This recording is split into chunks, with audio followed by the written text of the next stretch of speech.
sans raison, v'là qu'un buisson s'embrase. Et Roslav, il entend une voix qui sort de terre, qui exige offrande et soumission. Depuis, on vient porter des offrandes. En échange, le Tout-Puissant veille sur nous et nous protège du mal. Ça crève les yeux. Quel est le problème avec vos offrandes?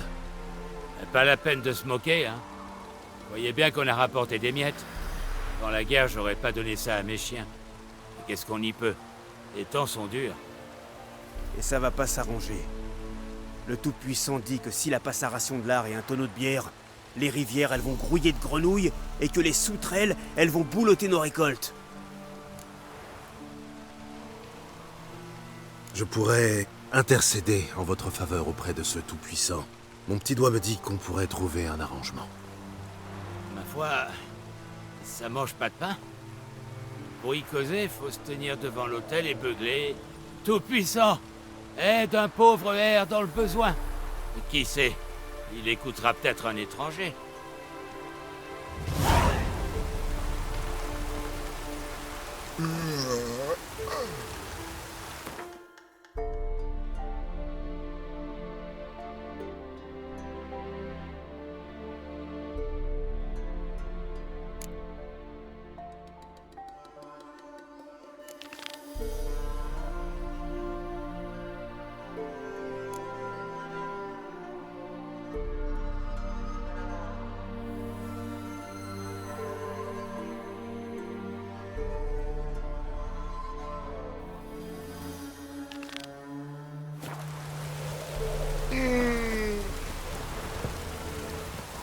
Ô Tout-Puissant, aide un pauvre R dans le besoin, s'il te plaît.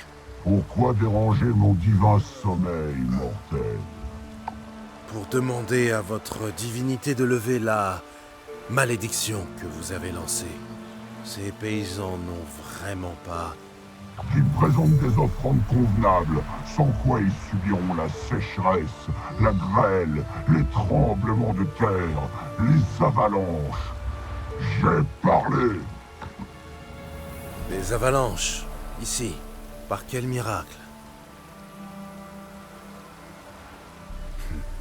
Pas de réponse du Tout-Puissant. Nous finirons cette conversation quand je l'aurai trouvée. La voix venait du sous-sol.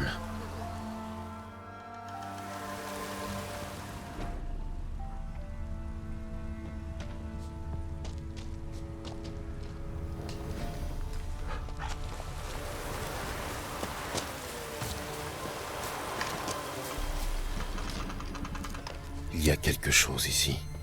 Où est l'artefact que Kera m'a donné?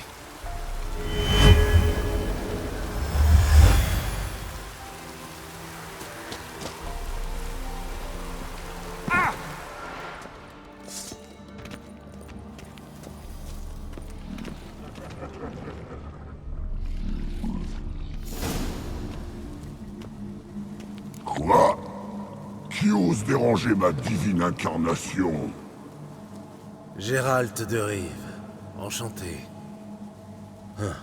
Je m'attendais à voir un tout-puissant de chair et d'os, mais pas de cette corpulence, engraissé sur le dos de ces malheureux paysans. Sur le dos? Le dos? Et pas un mot sur ce que je leur donne en retour. Bénédiction, absolution, conseil éclairé. Ces gens en ont grand besoin.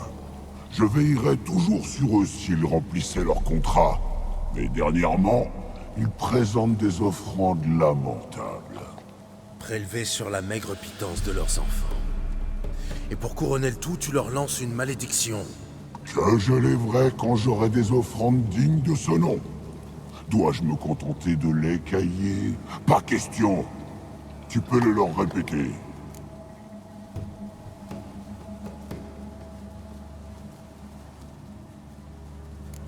Tu moisis dans ce trou depuis longtemps? Depuis un siècle environ. Un hiver, je m'abrite ici. J'allume un feu si intense qu'il se propage au buisson en surface par les fissures. La fumée me fait tousser. Et soudain, j'entends un paysan.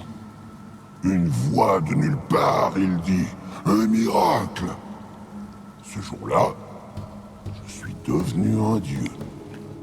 Disons plutôt un parasite. Admettons. Mais quelle différence avec Freya ou Mélitel, qui exigent prière et offrande sans rien donner en retour? Moi, au moins, je parle. Il me vient une idée pour résoudre ce problème. Je n'ai qu'à te tuer. Une plaisanterie.